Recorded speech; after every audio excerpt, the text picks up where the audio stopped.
Welcome to the Raven Space on YouTube. My name is Jason, and this is Raven Space Daily, where we talk about Baltimore Ravens news every single weekday. Thank you guys so much for joining me today. We have some topics we're going to dive into. It's been tough here at the Raven Space because of how our Ravens are playing, but we're going to get into it. We're going to talk about whether it's panic time for the Baltimore Ravens. We're going to talk about the injuries and whether they're to blame and where the Ravens rank with the most injuries, how they impacted the season. We're going to talk about the playoff chances for the Ravens, and like always, we have the mailbag question of the day that's coming from you guys. So we're going to hop right in. A special shout out to our Patreon subscribers, and please subscribe to the Raven Space on YouTube if you're not yet subscribed. Now, let's hop right on in. This topic talks about whether it's time for the Ravens to panic or not. ESPN gave the Ravens a 3.5 rating, which translates into uneasy, but still on the edge. And I think that is the exact right rating. Some other ones were, the ones that were before it were outright panic at 5, on the brink at 4. I don't think the Ravens should be outright panicking. I think that in our base, we still have a great defense, and that can help us out. But we need to get something on track here because I'm super disappointed in the way that this season is playing out right now.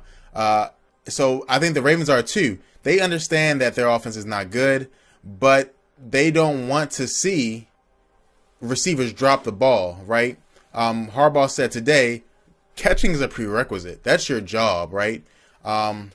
It's just crazy to me. But right now, the Ravens are at 500 team. I don't think it's time to panic yet, but you're on your way there. I think the Ravens still have a chance to win the division. I truly do, but they have to play better. They have to be great over this next 4 or 5 weeks.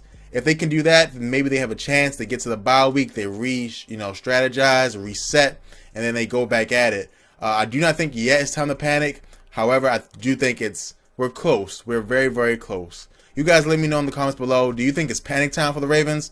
I don't just yet, but again, it is very, very close.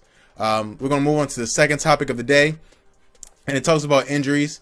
And ESPN, again, ranked the most injured teams in the league, which teams are affected the most by injuries. So not most injured as in who has the most. You have 5, I have 4. But which were the biggest impact? Which injuries had the biggest impact? And for the Ravens, we rank number 4. And the reason that we rank number 4 is because for a lot of things, we weren't affected at the top level. So the teams they have above us are at the top level. So I'm going to read you guys the teams above us. We're number 4. Green Bay's number 1. New York's number 2. New England's number 3. I don't know why New England's up there. I guess the Edelman, they feel that's serious, but the team is still 4-2 without Edelman, so okay. But Green Bay, we know that Aaron Rodgers is the most valuable player in the league, and him being injured is a big deal. For the Giants, we know Odell Beckham is one of the best receivers in the league. Him going down is a big deal, especially for that team, which literally can't score on offense without him. So I truly do think that because of that, we're ranked at number 4. However, number 4 is still pretty high, and because the Ravens have had injuries starting from the very beginning all the way until now. Injuries that have put players out of commission, like Marshall Yonda. Injuries that have slowed the growth of players, like Joe Flacco's back injury, Perriman's several injuries, different things like that. And then things that we could have had that made our offense more dynamic, like Danny Woodhead and Kenneth Dixon, they're out. So now the Ravens offense looks bad. So injuries are a big part to blame here. I would say a very big part, but again, injuries aren't the reason why players can't tackle and balls are getting dropped. So it is a big deal. Number 4 is, I think, the right place for us. Maybe number 3, maybe even number 2, but injuries aren't the reason that the Ravens are playing so bad. The reason is that the players that we do have out there are not playing up to their full potential. So injuries are to blame, but not the only reason. We're going to move on to the third topic of the day, and this topic talks about the Ravens' chances to make the playoffs. If you guys were here last week, you saw that the Ravens' chances were around 50% to make the playoffs. After losing to the Bears, it dropped to 28%. the chance to win the division is at 7%. And then the Super Bowl chance is less than 1. The chance to win a division is very shocking to me because right now the Ravens are only 1 game in back of the Steelers, and this is the NFL. And if you guys know the NFL like I know the NFL, 1 game is not enough. 1.5 games, sorry, is not enough to be better than a team, so you can count them off. I was super shocked by that. I really think that we are better than that, but we got to put the pieces together. If you don't put the pieces together, you can do it. Do I think the Ravens have a better than a 28% chance to make the playoffs? Yes. I do think that we can make the playoffs as a wild card. We're only at 500 right now. We can get to 10 wins, hopefully, and then be in the wild card. Can we beat the Steelers to win the division? Not likely, but it's higher than 12%. I mean, 12% is just nothing. I just can't believe that only a team that's 1.5 games higher than us is at 12%, and we have another game against them, and if we win that game, then only a half game higher than us. So I think that's a crazy stat. I think the Ravens have a better chance of making the playoffs through the wild card, of course, but to say that there's no way we can win the division as of today is crazy because they're 4-2 and we're 3-3. They are a better team than us right now. And if you're a Ravens fan and you really do think that the Ravens are the best team in the division, I'm sorry, you're in denial. I'm a realist. We're not the best team in the division. We don't even have the best defense in the division right now. To be honest, the Steelers and the Bengals have a better defense than us in the division. And so if we want to get better and actually have a chance to make the playoffs, we got to start playing better as a team. So we're going to move on to my favorite segment of the day.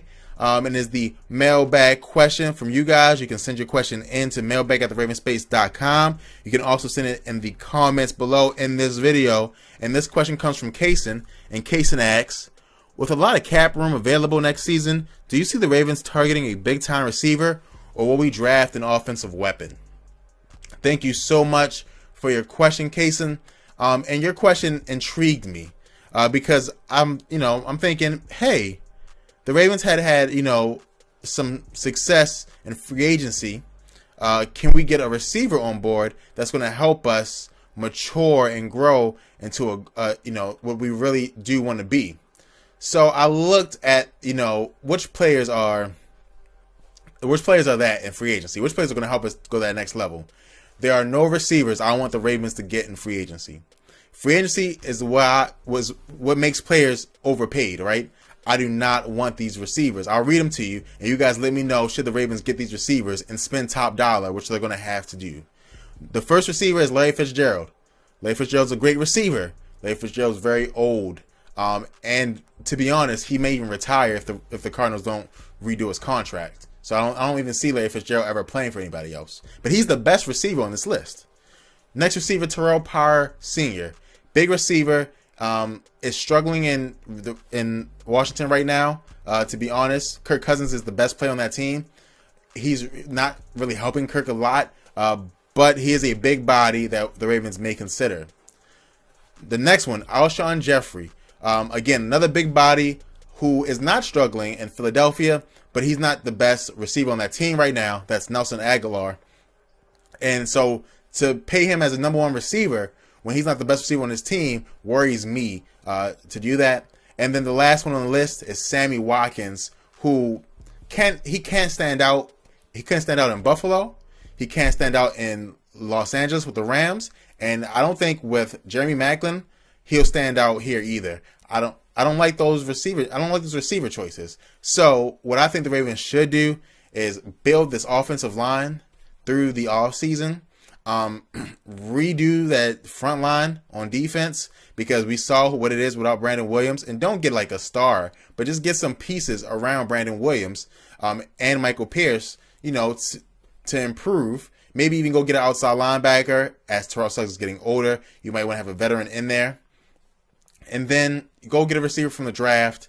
We're going to have a high draft pick if things are going the way it's going, and if we do, get a receiver that can play the game. And just hopefully Ozzie gets it right. That's the only thing, because you can't, or you can trade for one, but you can't. Sammy Watkins, Alshon Jeffrey, Larry Fitzgerald, and Terrell Pryor aren't going to take you to the promised land. The only one that has a chance is Larry Fitzgerald, and he's very old. I mean, that's just the truth. So I don't think it's going to happen, but thank you for asking the question. I gave you my best answer. Thank you so much. Please subscribe to the Raven Space on YouTube for the best Baltimore Ravens content on the internet. Check out our Raven Space t-shirt store and check out our Patreon page. Thank you guys so much. Go Ravens.